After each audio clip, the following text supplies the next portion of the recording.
Hello friends. Welcome to our channel Movie Recap Tech channel.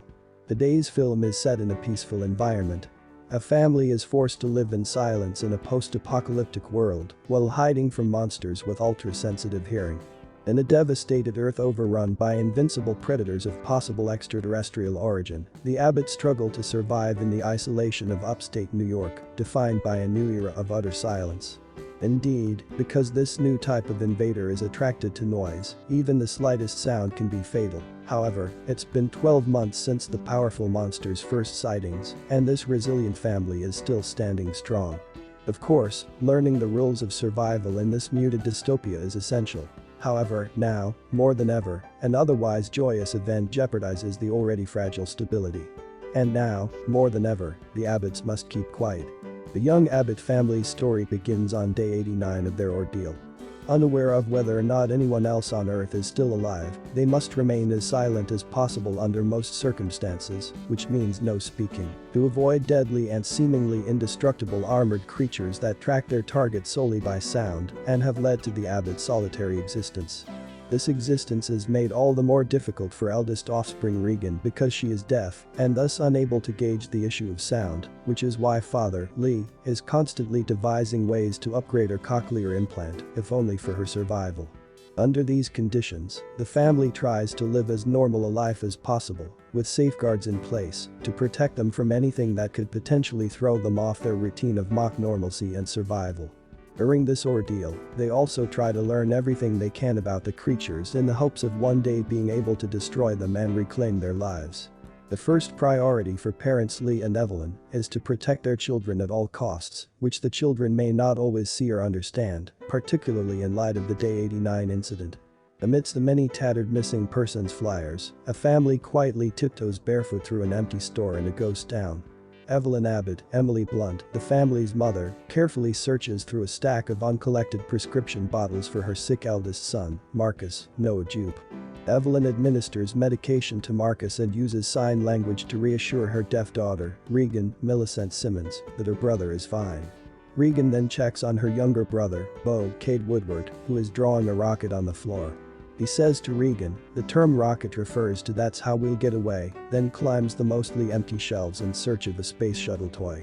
The toy falls from the shelf, but Regan scrambles to catch it before it hits the floor.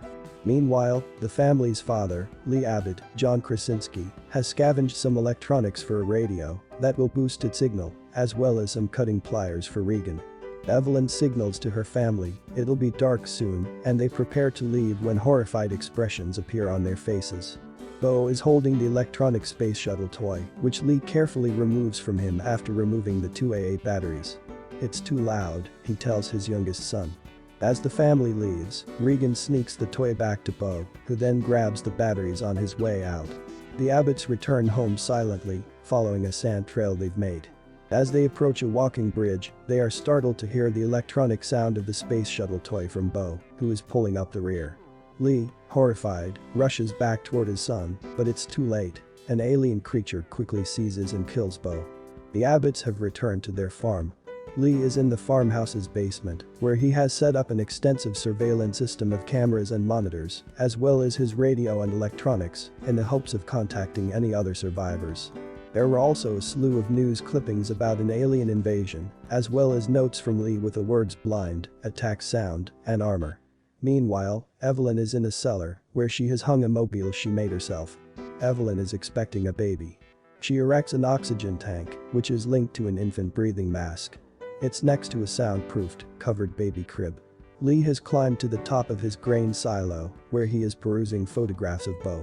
Evelyn requests that Regan inform her father that dinner is ready, which she reluctantly does. They eat quiet foods on lettuce leaves rather than plates after silent prayer. Following that, Regan and Marcus are playing Monopoly when he accidentally knocks over a lantern, causing the rug to catch fire. Lee quickly puts it out, and they wait quietly for the consequences. They appear to have escaped a bullet, but then they hear a loud noise on the roof. Lee looks out the window, startled but relieved. To witness the fall of a raccoon from the roof, he goes downstairs to work on a cochlear implant processor that will help his daughter hear. Evelyn appears, and they share a smile and a pair of earbuds as they slow dance to Neil Young's Harvest Moon. Evelyn is checking her blood pressure in the cellar while Lee pours more sand on their walking paths. Her due date is just a few weeks away. She places a stethoscope to her abdomen, revealing a strong, healthy heartbeat.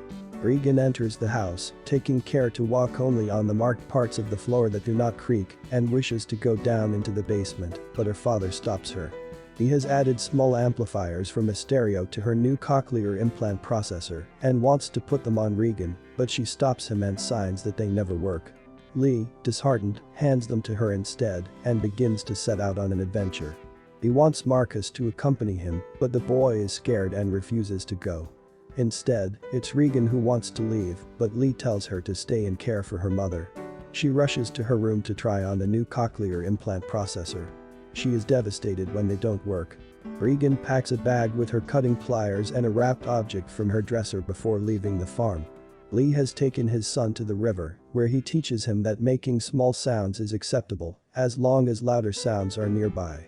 They can talk freely to each other next to a waterfall without fear of being overheard. Marcus questions his father about why he didn't let Regan come and if he blames her for what happened to Bo, because she blames herself. When Lee says it was no one's fault, Marcus tells him that if he still loves her, he should tell her. During this conversation, Regan has arrived at the walking bridge where a makeshift memorial to Bo has been erected. She unwraps the object from her dresser, which we later discover is the space shuttle toy, and then uses the pliers to cut a wire, allowing the toy to light up without making any noise. Back at home, Evelyn is carrying a laundry bag up from the basement when it gets snagged on the stairs. She manages to pull it free, causing her to fall and exposing the point of a nail protruding from the stairwell. Lee and Marcus are returning home when they are startled by an old man emerging from the woods, followed by the discovery of his wife's body on the ground nearby. Lee begs the old man to be quiet, but he responds with a primal scream. Lee grabs Marcus and flees as the man is quickly snatched up and killed by an alien. Evelyn's water breaks back at home. She walks down to the basement and stubs her foot on an exposed nail coming up from the stairwell. She manages not to scream, but drops the picture frame she was holding, attracting an alien into the house. Evelyn takes her foot off the nail, turns on the red light bulbs that run throughout the property as a warning signal, and searches the shelves for a mechanical kitchen timer. The alien moves slowly down the stairs into the basement, searching for signs of life. When the timer goes off, the alien attacks it, while Evelyn runs upstairs. She notices another alien in the front yard. Evelyn enters the bathroom and sinks into the tub. As the alien arrives upstairs, she begins to give birth. Lee has returned home and is shocked to see that the red lights have been turned on. He signs the word rocket to his son.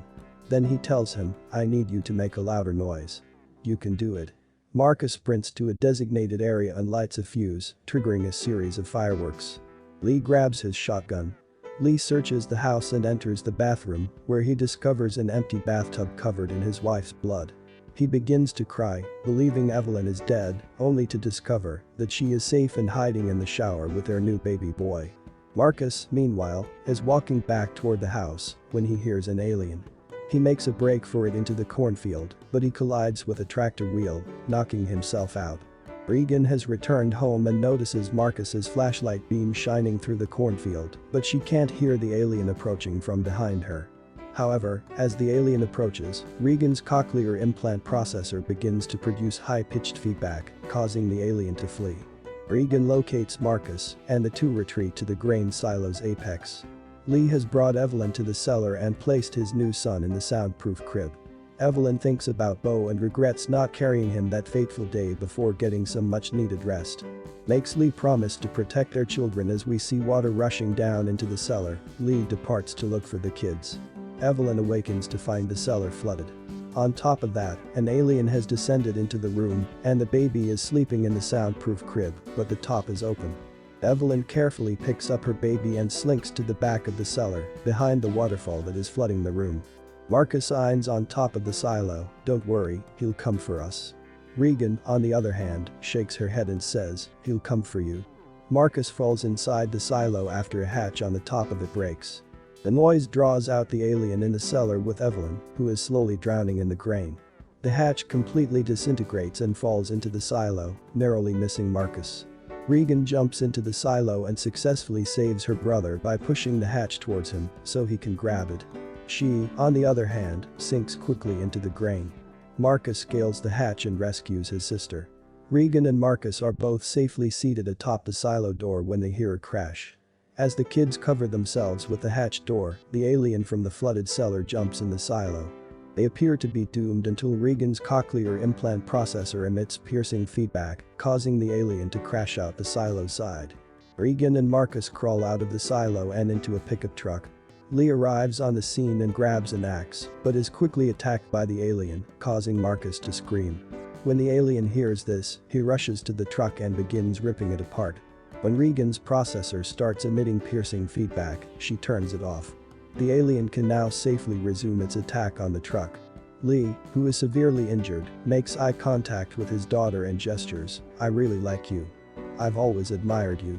He then yells to sacrifice himself in order to save the children. They shift the truck into neutral and return to the house, where they reunite with their mother. When Evelyn and the kids hear the alien approaching, they run back into the house and down to the basement. Regan, who was never allowed down there, sees, for the first time, the evidence of all the labor her father put into fixing and developing her cochlear implant processor. She is overcome with emotion just as the lights begin to flicker. The alien follows them down into the basement and gets them surrounded. Regan, on the other hand, scans a handwritten scrawl from her father that reads, "What is their weakness?" Before taking a short glance at the hearing aids